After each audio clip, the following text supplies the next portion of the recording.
ਵਾਹਿਗੁਰੂ ਜੀ ਕਾ ਖਾਲਸਾ ਵਾਹਿਗੁਰੂ ਜੀ ਕੀ ਫਤਿਹ। ਹਾਂਜੀ 11ਵੀਂ ਜਮਾਤ ਅਸੀਂ ਲਾਜ਼ਮੀ ਪੰਜਾਬੀ ਪਾਠ ਪੁਸਤਕ ਦੇ ਵਿੱਚ ਜਿਹੜੇ ਨੇ ਉਹ 3 ਸੁਹਾਗ ਗੀਤ ਪੜ੍ਹ ਚੁੱਕੇ ਹਾਂ। ਸਾਡੇ ਕੋਲ ਜਿਹੜਾ ਚੌਥਾ ਸੁਹਾਗ ਗੀਤ ਹੈਗਾ ਉਹ ਹੈਗਾ ਅੱਸੂ ਦਾ ਕਾਜ ਰਚਾ, ਜਿਸ ਦੇ ਵਿੱਚ ਜਿਹੜਾ ਆ ਉਹ ਇਸ ਸੁਹਾਗ ਵਿੱਚ ਜਿਹੜੀ ਧੀ ਹੈ ਮੁਟਿਆਰ ਹੈ ਆਪਣੇ ਬਾਬਲ ਨੂੰ ਅੱਸੂ ਦੇ ਮਹੀਨੇ ਵਿੱਚ ਉਸਦੇ ਵਿਆਹ ਦਾ ਕਾਰਜ ਰਚਾਉਣ ਦੇ ਲਈ ਆਖਦੀ ਹੈ, ਕਿਉਂਕਿ ਇਹ ਰੁੱਤ ਵਿਆਹ ਲਈ ਬੜੀ ਚੰਗੀ ਹੁੰਦੀ ਹੈ।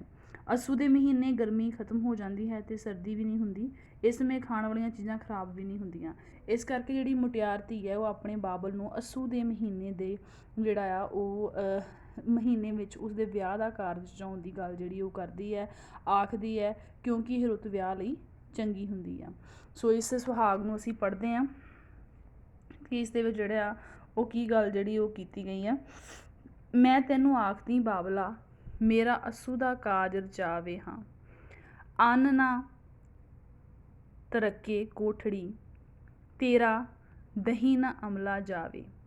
ਬਾਬਲ ਮੈਂ ਬੇਟੀ ਮੁਟਿਆਰ, ਵੇ ਬਾਬਲ ਧਰਮੀ, ਵੇ ਬਾਬਲ ਧਰਮੀ, ਮੈਂ ਬੇਟੀ ਮੁਟਿਆਰ। ਧੀ ਜਿਹੜੀ ਮੁਟਿਆਰ ਹੈ ਉਹ ਬਾਬਲ ਨੂੰ ਸੰਬੋਧਨ ਕਰਦੀ ਹੋਈ ਆਖਦੀ ਹੈ ਕਿ ਉਹ ਬਾਬਲ ਉਹਦੀ ਜਿਹੜੀ ਵਿਆਹ ਭਾਵ ਉਸਦੇ ਧੀ ਦਾ ਵਿਆਹ ਦਾ ਜਿਹੜਾ ਕਾਰਜ ਹੈ ਉਹ ਅੱਸੂ ਦੇ ਮਹੀਨੇ ਵਿੱਚ ਰਚਾਵੇ, ਕਿਉਂਕਿ ਇਹ ਰੁੱਤ ਵਿਆਹ ਲਈ ਬੜੀ ਸੁਹਾਵਣੀ ਹੁੰਦੀ ਹੈ। ਠੀਕ ਹੈ। ਅੰਨ ਨਾ ਤਰੱਕੇ ਕੋਠੜੀ, ਤਰੱਕੇ ਭਾਵ ਖਰਾਬ, ਜਿਹੜੇ ਅੱਸੂ ਦੇ ਮਹੀਨੇ ਗਰਮੀ ਬਰਸਾਤ ਦੀ ਰੁੱਤ ਖਤਮ ਹੋ ਜਾਂਦੀ ਹੈ ਅਤੇ ਸਰਦੀ ਵੀ ਨਹੀਂ ਹੁੰਦੀ। ਇਸ ਕਰਕੇ ਇਸ ਦੇ ਵਿੱਚ ਜਿਹੜਾ ਆ ਬਣਾਇਆ ਹੋਇਆ ਭੋਜਨ ਅੰਨ ਕੋਠੜੀ ਦੇ ਵਿੱਚ ਪਿਆ ਹੋਇਆ ਅੰਨ ਉਹ ਖਰਾਬ ਨਹੀਂ ਹੁੰਦਾ ਅਤੇ ਦਹੀਂ ਵੀ ਜਿਹੜਾ ਉਹ ਖੱਟਾ ਨਹੀਂ ਹੁੰਦਾ। ਉਂਝ ਵੀ ਅੱਸੂ ਲਈ ਜਿਹੜਾ ਸ਼ੁਭ ਗਿਣਿਆ ਜਾਂਦਾ ਆ ਵਿਆਹ ਦੇ ਲਈ। ਸੋ ਧੀ ਆਪਣੀ ਧਰਮੀ ਬਾਬਲ ਨੂੰ ਆਖਦੀ ਹੈ ਕਿ ਮੈਂ ਹੁਣ ਮੁਟਿਆਰ ਹੋ ਗਈ ਹਾਂ, ਭਾਵ ਵਿਆਹੁਣ ਜੋਗੀ ਹੋ ਗਈ ਹਾਂ, ਇਸ ਕਰਕੇ ਮੇਰਾ ਅੱਸੂ ਦੇ ਮਹੀਨੇ ਜਿਹੜਾ ਵਿਆਹ ਦਾ ਕਾਰਜ ਰਚਾਇਆ ਜਾਵੇ। ਉਸ ਤੋਂ ਬਾਅਦ ਕੀ ਕਹਿੰਦੀ ਹੈ ਧੀ? ਕਹਿੰਦੀ ਅੰਦਰ ਛੜੀਏ ਬਾਹਰ ਦਲੀਏ, ਦਿੱਤਾ ਸੂ ਕਾਜ ਰਚਾ। ਬਾਬਲ ਮੈਂ ਬੇਟੀ ਮੁਟਿਆਰ, ਵੇ ਬਾਬਲ ਧਰਮੀ, ਮੈਂ ਬੇਟੀ ਮੁਟਿਆਰ। ਇਹਦੇ ਵਿੱਚ ਜਿਹੜਾ ਆ ਉਹ ਧੀ ਆਪਣੇ ਵਿਆਹ ਦੇ ਪ੍ਰਸੰਗ ਦਾ ਜ਼ਿਕਰ ਕਰਦੀ ਹੋਈ ਮੁਟਿਆਰ ਆਖਦੀ ਹੈ ਕਿ ਉਹਦੇ ਬਾਬਲ ਨੇ ਉਸਦਾ ਵਿਆਹ ਕਾਜ ਰਚਾ ਦਿੱਤਾ ਹੈ ਅਤੇ ਵਿਆਹ ਦੀਆਂ ਤਿਆਰੀਆਂ ਦੇ ਰੂਪ ਵਿੱਚ ਜਿਹੜਾ ਆ ਚੌਲਾਂ ਆਦਿ ਜਿਹੜੀ ਛਣਾਈ ਹੈ ਉਹ ਅਤੇ ਬਾਹਰ ਵੇਸਣ ਦੀ ਦਾਲ ਆਦਿ ਦੀ ਜਿਹੜੀ ਦਲਾਈ ਹੈ ਉਹਦਾ ਕੰਮ ਹੋ ਰਿਹਾ ਹੈ। ਅਤੇ ਧੀ ਆਪਣੇ ਧਰਮੀ ਬਾਬਲ ਨੂੰ ਕਹਿੰਦੀ ਹੈ ਕਿ ਉਹ ਮੁਟਿਆਰ ਹੋ ਗਈ ਹੈ, ਵਿਆਹੁਣ ਯੋਗ ਹੋ ਗਈ ਹੈ, ਇਸ ਕਰਕੇ ਉਸਦਾ ਵਿਆਹ ਦਾ ਜਿਹੜਾ ਕਾਰਜ ਉਹ ਕੀਤਾ ਜਾਵੇ। ਉਸ ਤੋਂ ਬਾਅਦ ਅੱਗੇ ਕੀ ਕਹਿੰਦੀ ਹੈ? ਬਾਬਲ ਮੇਰੇ ਦਾਜ ਬਹੁਤ ਦਿੱਤਾ।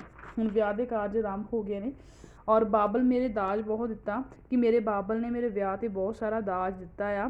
ਮੋਤੀ ਦਿੱਤੇ ਅਣਤੋਲ, ਉਸਨੇ ਦਾਜ ਵਿੱਚ ਅਣਤੋਲਵੇਂ ਪਾਪ ਜਿਹਦੀ ਕੋਈ ਗਿਣਤੀ ਨਹੀਂ ਹੋ ਸਕਦੀ, ਮਿਣਤੀ ਨਹੀਂ ਹੋ ਸਕਦੀ, ਇੰਨੇ ਮੋਤੀ ਦਿੱਤੇ ਨੇ। ਔਰ ਬਾਬਲ ਮੈਂ ਬੇਟੀ ਮੁਟਿਆਰ, ਉਹ ਧੀ ਆਖਦੀ ਹੈ ਧਰਮੀ ਬਾਬਲ ਮੈਂ ਮੁਟਿਆਰ ਹੋ ਗਈ ਹਾਂ ਅਥਵਾ ਵਿਆਹਣ ਯੋਗ ਹਾਂ, ਵੇ ਧਰਮੀ ਬਾਬਲ ਮੈਂ ਬੇਟੀ ਮੁਟਿਆਰ।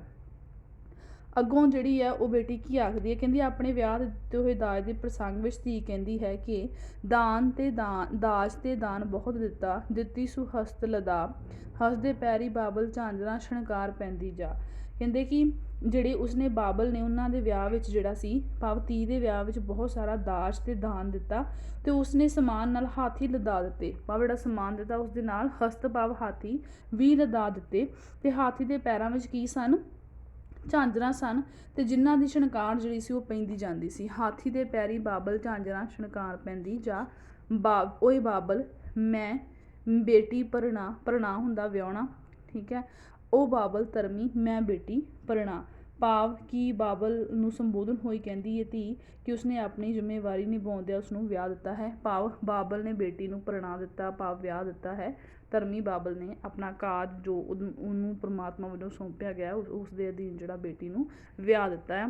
ਸੋ ਅੱਸੂ ਦੇ ਕਾਜ ਰਚਾ ਦੇ ਵਿੱਚ ਜਿਹੜੀ ਹੈ ਉਹ ਪੂਰੇ ਦੇ ਪੂਰੇ ਸੁਹਾਗ ਗੀਤ ਵਿੱਚ ਜਿਹੜੀ ਧੀ ਆਪਣੀ ਬਾਬਲ ਨੂੰ ਕਹਿੰਦੀ ਹੈ ਕਿ ਉਹਦਾ ਅੱਸੂ ਦੇ ਮਹੀਨੇ ਵਿਆਹ ਦਾ ਕਾਜ ਰਚਾਏ, ਕਿਉਂਕਿ ਇਸ ਮਹੀਨੇ ਗਰਮੀ ਬਰਸਾਤ ਦੀ ਰੁੱਤ ਖਤਮ ਹੋ ਜਾਂਦੀ ਹੈ ਅਤੇ ਸਰਦੀ ਵੀ ਨਹੀਂ ਹੁੰਦੀ, ਭਾਵ ਮਿੱਠੀ ਜਿਹੀ ਰੁੱਤ ਹੁੰਦੀ ਹੈ ਔਰ ਕੋਠੇ ਵਿੱਚ ਪਿਆ ਹੋਇਆ ਅੰਨ ਖਰਾਬ ਨਹੀਂ ਹੁੰਦਾ, ਦਹੀਂ ਖੱਟਾ ਨਹੀਂ ਹੁੰਦਾ।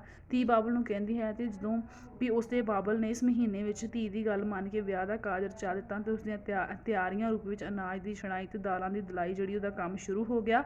ਮੁਟਿਆਰ ਧੀ ਆਖਦੀ ਹੈ ਕਿ ਉਹਦੇ ਬਾਬਲ ਨੇ ਉਹਦੇ ਵਿਆਹ ਦਾ ਬਹੁਤ ਸਾਰਾ ਜਿਹੜਾ ਦਾਜ ਉਹ ਦਿੱਤਾ ਸੀ। ਧੀ ਦੇ ਦਾਜ 'ਚ ਅਣਤੋਲਵੇਂ ਮੋਤੀ ਦਿੱਤੇ ਸੀ।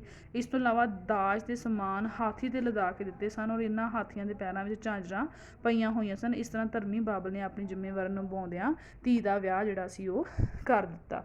ਉਮੀਦ ਹੈ ਸਮਝ ਆਈ ਹੋਏਗੀ। ਵਾਹਿਗੁਰੂ ਜੀ ਕਾ ਖਾਲਸਾ, ਵਾਹਿਗੁਰੂ ਜੀ ਕੀ ਫਤਿਹ।